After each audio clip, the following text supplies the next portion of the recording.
All right, what's going on, everyone? Welcome back to my channel. Cooking with Chris right here. You got some filet mignon. Got to put them on the napkins to dry them off. You know, get them all nice and unmoist because there's a lot of fluids from them from being in the package. So you're gonna want to sort of dab some of that off. Yeah, we already got them already got our garden clothes all nice and ready. And what I like to do is chop them up while those are cooling down or warming up, about 20 minutes. And then here we are, all nice and minced. Usually I kind of leave some big chunks too, and they're all ready. But I use the grapeseed oil because it has a higher, how do you say it? Takes a while for it to burn, basically.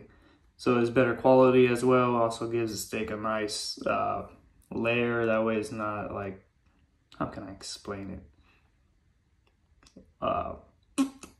As greasy, but it's pretty good. But usually I like to leave a little pool of the grapeseed oil in there. That way the steaks can really soak in there, like a nice little bath, like a bird bath. And while that's warming up, we're gonna go ahead and let the oil cook up. And then in the meantime, I'm gonna take these out, start seasoning with some salts. Sea salts, got some pepper, I love it. And then you got some Georgian seasoning blend. I don't even know if I pronounced that right, but the thyme for later. And then I'm also have the garlic chops later. But you're gonna want to marinate and season just the whole steak. Make it even, that way each bite is, you know, similar to every area of the steak.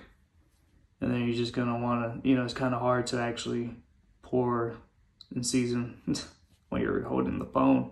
But yeah, just look at that marbling. Also, you wanna roll the X's on the edges. You know, just kind of make it even. That way it's not overwhelming on certain areas when you bite it. And I'm gonna just season the rest. And I got the pepper and the Aika seasoning already and getting prepped for the soaking in the grapeseed oil. So you're just gonna, roll as much as you can evenly, not too much, because then you don't want to ruin the flavor of the actual steak itself by over seasoning it. All right, and then you're gonna add these just about now. All right, it should be ready. You got a nice little smoke coming from it. That's what you want because the grapeseed oil takes a lot more to burn. And then you want to put the oven up to around 420, up too high. Giggity.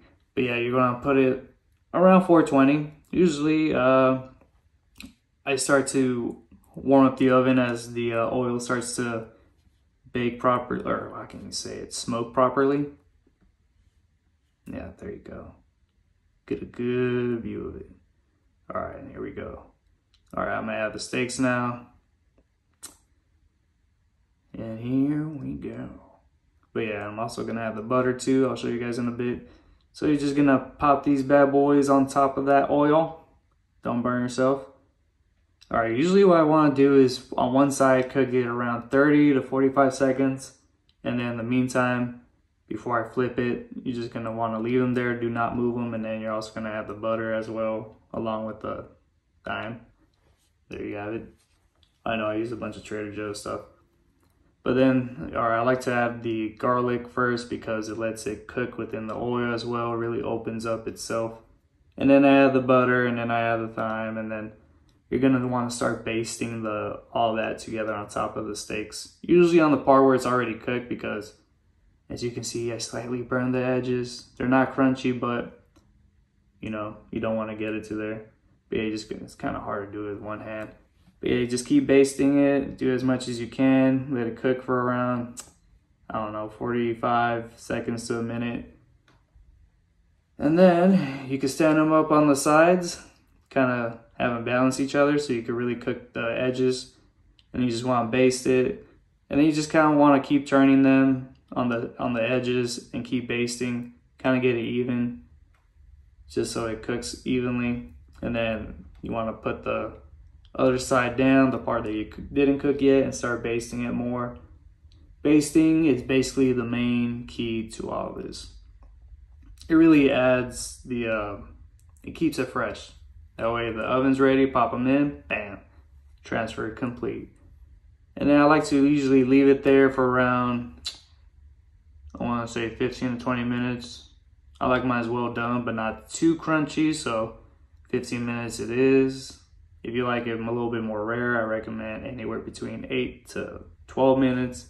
And then I let them sit for around 8 to 10 minutes, just so it cooks evenly from the pan up. That way it's not too burnt on one side, and the pan allows it to sort of breathe, especially from the knife pokes that I put through in the beginning.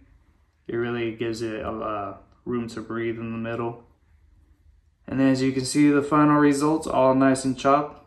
It looks like it's still some pink in there, but if you let the steak sizzle, damn, just wow, look at that smoke. If you let it just cook properly, it will go from pink to well done, and it'll still remain juicy. And then here's the final result. Usually if it's cooked well, you don't really need sauce, but here it is with the Carolina Gold barbecue sauce that I personally like. You could go ahead and try it however you like. And then here I am. So I'm an actor and a model, so if anyone's looking to hire, count me in. But it's just delicious. So far, it comes out complete every time. Yeah, just look at that. All right, give it a little dip. But yeah, I hope you guys enjoy this video. Hopefully it gives you some good results. Like, subscribe, comment. I'll see you guys later. Peace out.